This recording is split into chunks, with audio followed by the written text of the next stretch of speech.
জামালপুর সরিষাবাড়ি উপজেলার রামনগর বাজারের যে সড়কটি রয়েছে, সড়ক ও জনপথ বিভাগের সড়কের যে রাস্তা নির্মাণ করা হচ্ছে আপনারা দেখুন।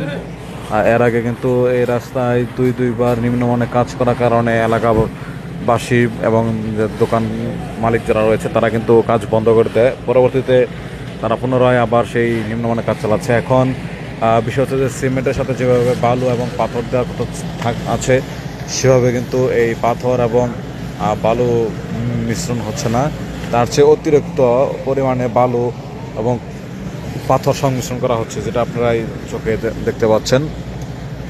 এতে কিন্তু আসলে সিমেন্টের পরিমাপটা কমে যাওয়ার কারণে স্থায়িত্ব এবং শক্তিটা কম হবে। এর কারণে কিন্তু যখন গাড়ি ঘোড়া চলবে তখন কিন্তু এই বালু থেকে ব্যাপক পরিমাণ ধুলোর সৃষ্টি হবে, যা পরবর্তীতে গাড়ি চললেই ধুলোই আশপাশটা ঢেকে যাবে।